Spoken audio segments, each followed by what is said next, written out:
Right, we're going to do now question 4 from paper 1 2023. Says nitrogen dioxide composed at high temperature.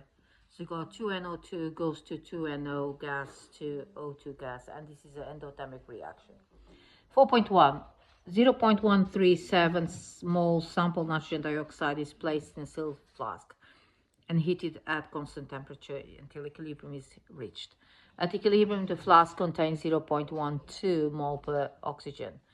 Calculate the mole fraction of each substance at equilibrium. So first of all, I would suggest you do the table.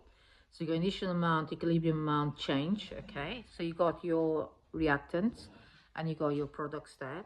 So you start by placing the values in there first. So you got 0.317 moles of sample nitrogen dioxide is placed in a flask. So you put this one to start with. That means the products are 0. There's nothing there. Then it says that the equilibrium flask contains 0.12 of oxygen, which is this one here. And then it says calculate the mole fraction. So once you have that, you add them together, gives you 0.12. Now you do the ratio because it is 1 to 2 to 2. So you double twice, So you got now those values there and those values there. Then you take that value minus that value, gives you that. That, because these are products, you add them together. So that gives you that plus that gives you that. That plus that gives you that. Okay? So these are the equilibrium values. So they're the moles. The next thing you're going to do is you can calculate mole fraction individually. So first of all, you add all the moles, which gives you 0.437, okay, total moles. And then you take individual moles at equilibrium and divide by the total moles. So it gives you for NO2 0.077 divided by 0.437, which gives you 0.176. So mole fraction of NO2 is 0.176. Mole fraction of NO added exactly the same. NO is this one here. 0.24 divided by 0.437 gives you the mole fraction 0.549, and the same goes for oxygen. It gives you 0.275. The total pressure 4.2. The total pressure in the flask question 4.2 is 120 kilopascals at equilibrium. Calculate partial pressure in kPa of NO2. So if you're unable to answer this question 4.1, you should assume that the mole fraction NO2 is okay. So if you haven't got results here, just use that. But because we got results there, so it says partial pressure NO2 is mole fraction times total pressure. So the partial pressure is 0.176, which it says here. Okay. Then times the total pressure, which gives you this value here, which is the mole partial pressure NO2. 221.1 kPa. Question point 4.3. Sorry, there's a dog barking. So question 4.3 shows the table shows mole fractions of the three gases at different equilibrium mixture.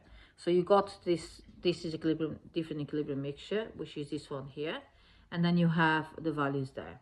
Says for this equilibrium mixture, Kp is 59.7 kPa. Give the expression Kp. So you put Kp equals partial pressure of NO2, NO squared times partial pressure O2 squared. No, O2 no squared because O2 is products divided by reactants. Partial pressure of NO2 squared times total pressure. So if you put all the values in there, okay, and you multiply by then you go total pressure. Okay, so the total pressure is here, I forgot to tell you this one here, Kp here, this value Kp is 59.7 because I give you that. So Kp times this equals to divided by this gives you total pressure. So they replace the values there, and then you end up with total pressure at 117.9. Question 4.4. The equilibrium mixture, question 4.3, is compressed into a smaller volume, so they increase pressure. Deduce the effect, if any, if this change in the equilibrium yield of oxygen on the value Kp. So effective yield of oxygen decreases because equilibrium shifts to the left-hand side, because you have got 2 moles there and you got 3 moles there. If you increase pressure, it goes for the smaller number of moles, so it goes go that way. So that one will decrease, okay? And say effect on KP, no effect, no change. Okay, the equilibrium mixture in question 4.3 is allowed to reach equilibrium at lower temperature. Explain why the equilibrium yield of oxygen decreases. Reaction is on the endothermic, as you know. So decreased temperature will shift equilibrium to the left-hand side to oppose the increase of the temperature. Okay, so that's what the answer is. So that's the answers for 4.4. Please don't forget to subscribe if you're new in here and you like my explanation. Thank you. Bye.